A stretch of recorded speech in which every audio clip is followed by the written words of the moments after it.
Hello and welcome to the Valley. Today I am your host, Janet Michael. I am back on the Zooms today with my bestie. Olivia Hilton is joining me. She is the Mount Jackson town manager. We haven't talked to her in a couple of months and a lot is going on. Olivia, one of the first things out of your mouth was talking about the parks, which is, I think, what we talked about the last time you were on the show. You love yourself a good park.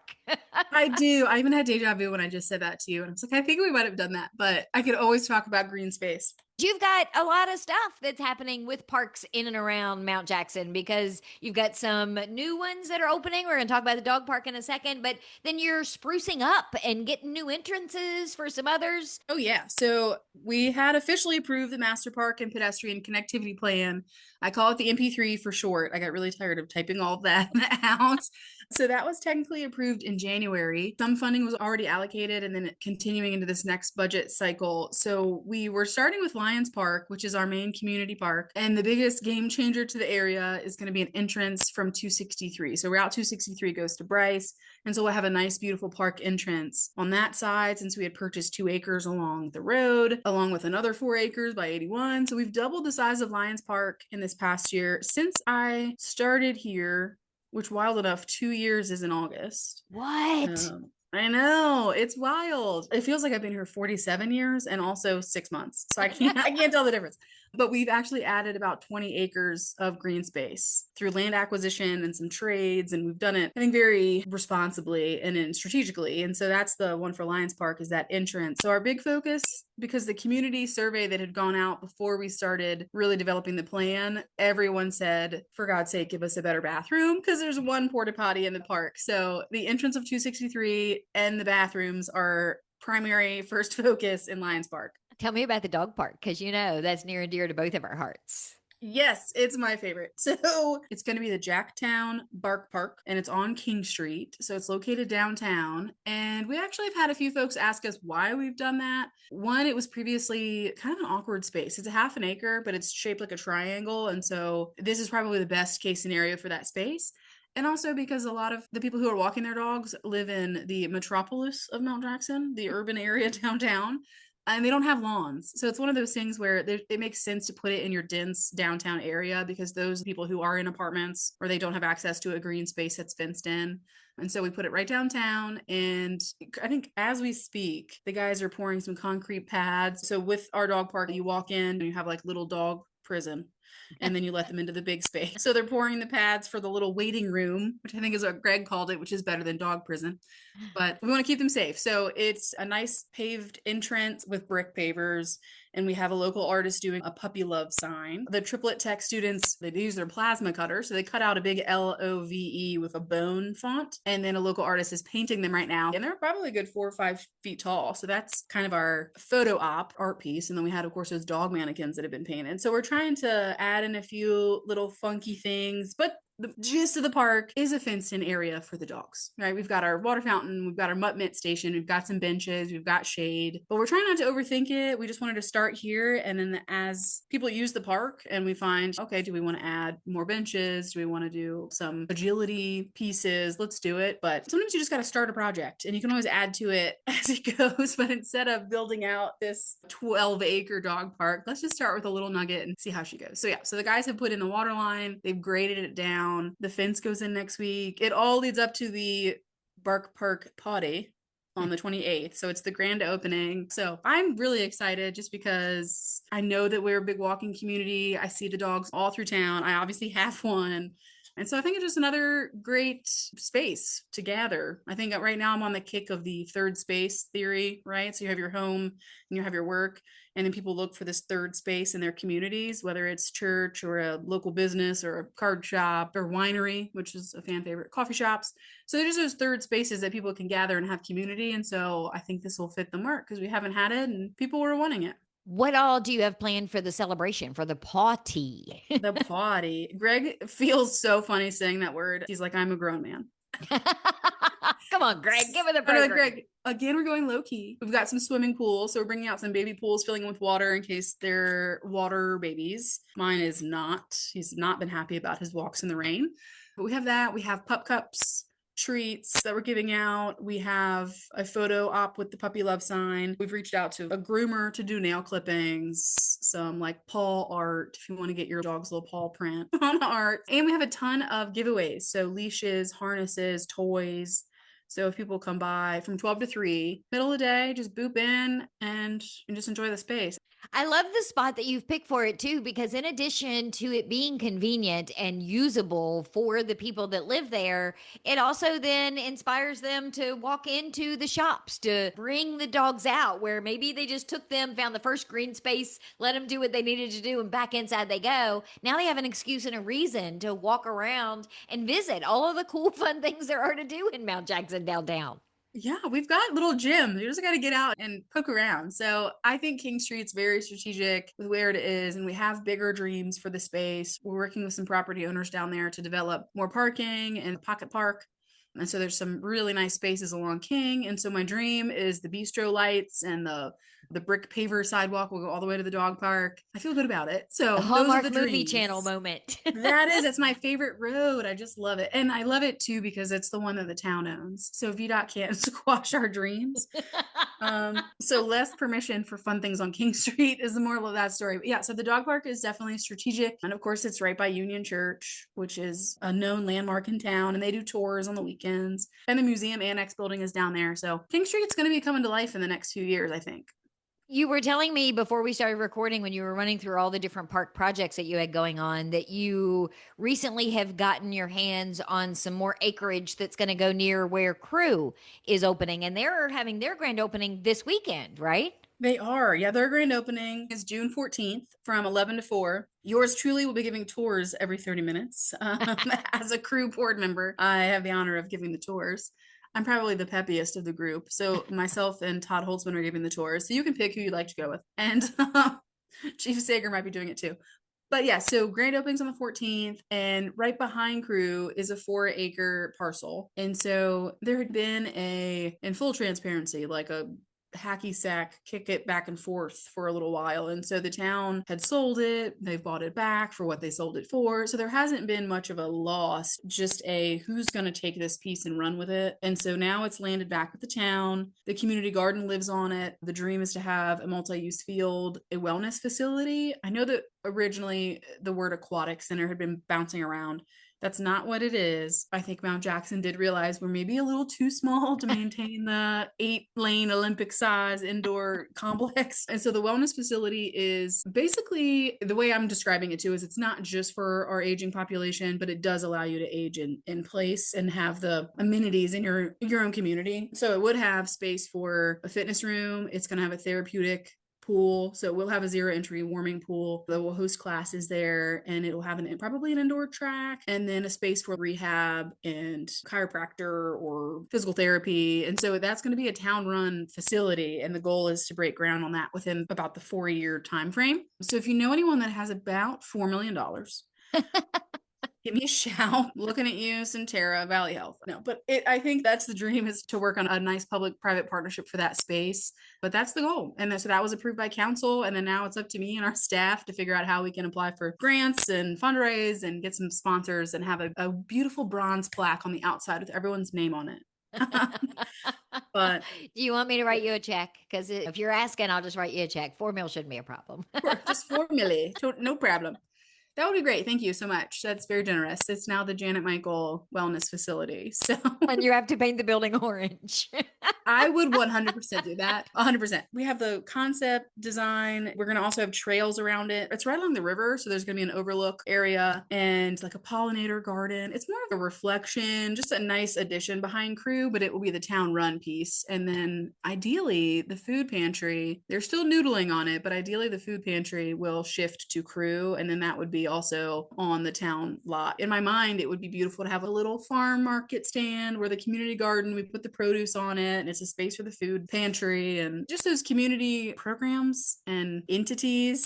We were talking briefly offline about our experience with United Way. And so it's just the more that we can collaborate and work together, the better. And so I'm hoping that that's what Crew becomes, is really a hub for our little stragglers. Let's all get together because we're stronger together. And then the town's going to play a role with the green space back there. And that will be called Triplet Park, I think is where it's landed, to pay homage to the Triplet family, of course, who had originally had the high school and the land and donated where Triplet Tech is. And so that's 4 acres back there. It's where I walk mow currently. And so I have to sacrifice our private 4 acres of me wandering around. But now we'll have a dog park, so it's fine. Let's take a break. When we come back, I want to talk about a couple of things that you just mentioned. Farmers market, because you do have one every month, and looking at community input. Everything that you've talked about so far has talked about how the community said, we really like this. Hey, we'd really like to have these things. And you've got a survey or some community input that you're looking for. So can we talk about some of that in the next segment? Absolutely. We are on the Zooms today with Olivia Hilton. She is the Mount Jackson town manager. We're getting up to speed on all of the cool, fun things that she's got going on over there. We're going to come back and continue that conversation in just a couple of minutes. Hello everyone, I'm Stephen. And I'm Kim. We would love to meet you at our new Winchester Cider Works tasting room on East Piccadilly Street in Old Town. That's right, we'll be downtown with great ciders, wine, food and even beer. And the best part is, we're so excited to be part of this brand new passport program where you just need 4 stamps from Winchester area breweries and cideries to get some great free swag. So pop by our tasting room and we'll get you a passport. You can find out more information at winchesterbrewtrail.com.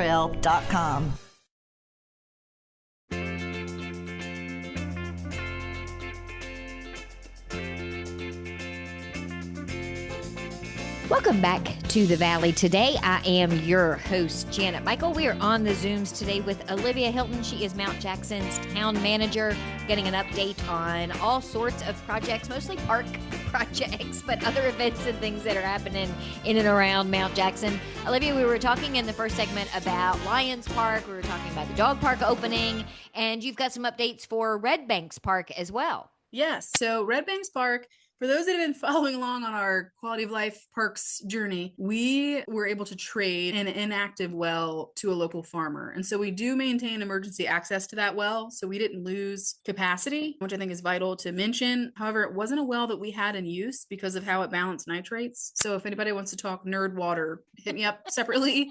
But we traded this with a local farmer, and in exchange, he gifted the town 11.5 acres along the Shenandoah River, which to me it's a win-win, a steal of a deal on our side. So that land is across from Fleming Park for locals, off of Red Banks Road and adjacent to where we have our public works building. So it actually butted up to town land already. And so we applied for the support to partners DuPont grant for short, but it's support to partners through the Department of Wildlife Resources. And we applied for a good chunk of change. So we applied for about $200,000, and it's not a matching grant. It's just pure grant funding. So it's a great grant. And the focus is to increase access to our waterways, water assets. Fishing is a big focus for that group. The goal of getting the grant, it's looking good. So everyone out there, cross your fingers. But what it'll be is you have a year to develop the park after the funding comes through. And so if we're gifted the funding in August, our goal would be to open in May of 2026. And so Red Banks Park will include about 30 to 35 parking spaces for trailers, for larger RVs, for cars. It's 11 acres. So we had space to spread out. And so it was interesting because when the selection committee came down, they said, usually people call and they have about an acre and it's what can we do and jam it all in here. But because we had so much space, we were able to really build it out. And so this will be a primary access point to the Shenandoah River. So they said, put in more parking because a lot of places we have like 6 parking spots. Oh, yeah. Everyone's parked like on a hill. So we're building out the parking. It'll include a plumbed bathroom because people are going to go whether you have a bathroom there or not. And so we're putting in a nice bathroom facility, a pavilion. It will have a ramp, drive access. You can actually drive down close to the water and then have a staging area. As everybody who follows this side of the river, this is not a drop your yacht in river. This is john boats, kayaks, canoes, tubes. We're a low side of the river. So the idea is that you'll just be able to pull back in and unload, and then it's a hand walk to the water. It'll include pedestrian loops of about a mile. So if you want to go down there, just walk and have some recreation, it's built for that. It's very exciting. I think that the biggest portion is going to be developing the pedestrian trails. They'll have some wading access to the river to have different like fishing drop-ins, which is really important for the grant committee. So we're going to be using the full 200 and doing as much in-house as we can. But moral of the story is Mount Jackson will be home to a really nice access drop-in space for the Shenandoah River. And I think it's high time because we talk about this as an asset so much, and there's so few areas to get in safely and access the river and have a space where your family can picnic and you have a bathroom and you have a pavilion and you can just enjoy the day at the water. So super excited about that project. Well, you and I both are in the camp of no town can have too many of those spots.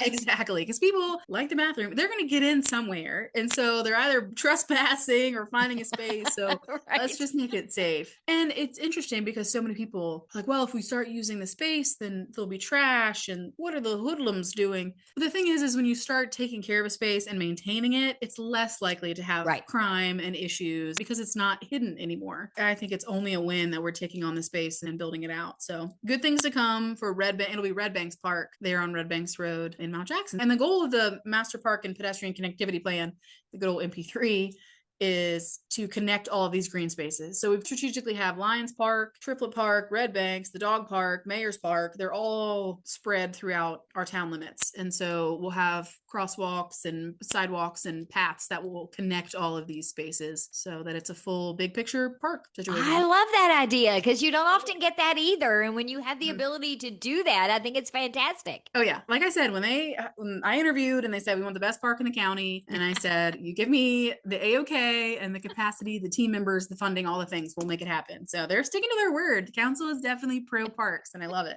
So tell me about the farmers market. You do it the first Saturday of every month. So you just had your first one. Yes. So the Mount Jackson Hometown Partnership runs our market and they're hosting it the first Saturday. June 7th was the first one. And then they'll do it every month through, I believe, October is the goal. They may shift in for a winter market, but they're also going to try to do 3 Wednesday night markets in, I believe, June, July, and August. So we're going to try that and just see how it works because there's pros and cons to the Saturday market and you're competing with other markets and all the things. But yeah, I stopped by this week. I bought too many things. I bought a lot of baked goods and I got a little snail. It's a little resin snail. And I have it on my desk as a reminder to myself to slow down. Okay. Go at a snail's pace sometimes. How's that working out for you? Because we had a conversation before we started recording about what you've done already and what you still have yet to do today. So I think you should have bought a bigger snail. I think I should have. I think that's a start. But yeah, so the market's sweet. She's a combination of local producers and also crafters. So a little bit of all the things, but it's hosted in Town Hall, kind of a combination of Mayor's Park and Town Hall since we have a nice climate controlled area. We might as well utilize it. And then of course, Kathy, our library manager, has kicked off her summer reading program this weekend too. And so it's kind of nice. You walk into Town Hall, the library's open, museum's open, you've got your market in the main space. Her first kickoff was a dog event. We actually had, I was going to say live dogs here, but we had real dogs. And I think she had partnered with Humane Society. I think our PD was involved. There might've been some canines, but it was great because she had almost 40 people show up to the kickoff of the summer reading program. And so she's got a nice lineup. She's jumped right in since that was a new town position of bringing the library manager into our staff. And so she's been a great asset. Between her and Cindy Frenzel as our Parks and Rec manager, they partnered on a survey. We were talking about community engagement. And so they partnered on one together of what programs do you want to see, what events. And that's live for the next month. And they've gotten, I think, probably pushing 100 responses. They've had a pretty good survey response. Yeah, yeah. As people should have probably learned in the last 2 years that you've been there, there is pretty much nothing off the table. You will consider everything, at least for a little bit. I love the weird ideas. Like the community member last summer was like, I wish we had a plant stand to swap. We had the co-op student from Triplet. He built the plant stand. And even now it's live. People have been posting on what's happening in Mount Jackson of them sneaking out in the night and dropping plants. And whenever one of mine gets close to death, I just put it out there and I hope it finds a home. But yeah, those are little things that aren't too hard to do. So I love when people have ideas. We're a yes group. And then you've got movie night that you're going to do in July. Yep. So that's a new one for us too. It's been so successful in Newmarket. And so I'll give them kudos for that. They've got a really nice quarterly movie. And so we're going to try it in Mount Jackson, and people can vote on what movie they want to see. I think Cindy's responsible for getting the short list. So she'll come up with a handful and then let people vote. I am so disconnected from like the family in that sense. Like, I don't know what the kiddos are watching these days. So I'm probably not the one. I only like the dog cartoon movies, like the ones with the pets in it. Yeah. I do love that. Yeah, that's a cinematic masterpiece. So, that's actually a great idea. We should do a dog themed one in the dog park. Right? With the dogs. Oh, that'd be so cute. Mo from Mount Jackson. I think that's a good idea, actually. Okay, so I'll apologize in advance then for dog movies at the dog park. But I think that over the last 2 years, I have done my due diligence in warning people about being careful what they suggest to you. Because as we wrap up our conversation today, we're going to do a save the date for Tater Fest, which happened because I was telling you what a terrible idea it was for you to become the town manager in Mount Jackson. Because how are we going to continue this radio show when you didn't have anything but a Sheets and a Food Lion? And you're like, no, we have Rat 11 potato chips. And I said, yeah, what are you going to do? A potato festival? And here we go. You're going into what, year 3 of this now? Just 2. It just feels like it. It'll be our second one. It feels like we've done it for 87 years. No, it was such a hit. And I don't know to thank you or to no, it is such a hit. People were like, what is this? And just like how Strasburg has a grilled cheese and tomato soup, people like weird. People like quirky. The number of people that have come up to me and said, I went to that Tater Fest in Mount Jackson and told me how they had fun doing this or this was really cool. But I don't know who these food truck people are that apparently only make French fries. But every single person that has come up to me and told me they were at that event has raved about their French fries. Oh, yeah. And ironically, his truck name is called Just Fries. Oh, there you go. Just Fries. Yep. And there's a new potato truck that reached out, actually. And they're like, we heard about this. So we have a specifically potato truck coming this year. We've added a few things. Save the date, the 27th of September. We're going to stick with the last Saturday in September, not the 4th, the last. So whatever that baby falls on. We never wanted to run the risk of hitting Old Time Festival, which is the third full weekend. So last Saturday, we're extended the times a little bit this year. It's 10 to 5. Last year was 11 to 4. Which Greg does not believe me. He was like, it was a 12-hour event. I was like, no. Right. Well, it practically was for those on the backside. A couple new things we've added this year that we're excited for is our cow pie bingo. And so we're going to be painting out the bingo in the field and we'll release the cows. And if the cow pie on your square, you win some money. So that's going to be debuting this year. That is so not where I thought you were going with. Right. And I'm not sure whether that's a better idea than the one I had in my head. I like to keep people on their toes. And I already have the farmer that's like, do you want solid or splatter? Because there's different feed for different things. I was like, okay, we'll talk about that. We don't need it to land in several squares. So mashed potato sculpting competition. And you can join in that just the day of. You just want to put your hands in some taters. And we are going to officially add a 5K. We're going to keep our 1K for the couch potatoes, like myself. But with the new Valley Trail Bike and Run boys, they're like, we want to run the 5K. Oh, yeah. So I'm like, of course they do. Of course they do. So that's going to be earlier because I think we're going to do like a 5K with a breakfast, like town hall downtown, rather than just up at the park. So we're adding the things. And I would like to do a Mr. and Mrs. Potato Head portion of the Little Miss Sweet Potato pageant. So you can enter as a couple. But I think the limit, you need to be like at least 65. I need it to be a senior citizen. I need like grannies. But yeah, so save the date, the 27th of September. If you want to join the Spud Squad volunteer crew, hit us up. We also are doing sponsors this year. So whether you're the mashed potato maestro or the hometown home fries hero, or what, Greg has like a fun little sponsor sheet. And hopefully we'll eventually have the River 95.3 on site.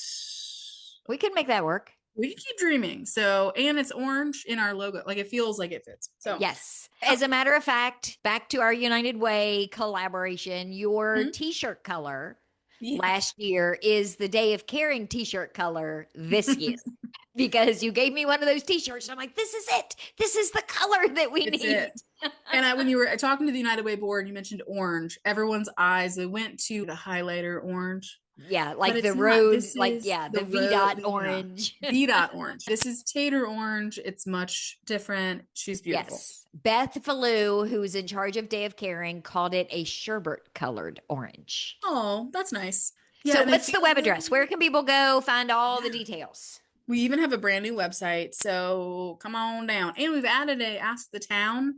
We just partnered with Rept. We're one of the first localities in the Commonwealth to take a risk on this group, but they want to increase transparency with local government. And so it's actually videos. There's AIs supported us in answering they'll pull questions from the website, but we're actually recording the questions that are asked the most. We're going to have staff record videos and actually upload. So Greg has a few.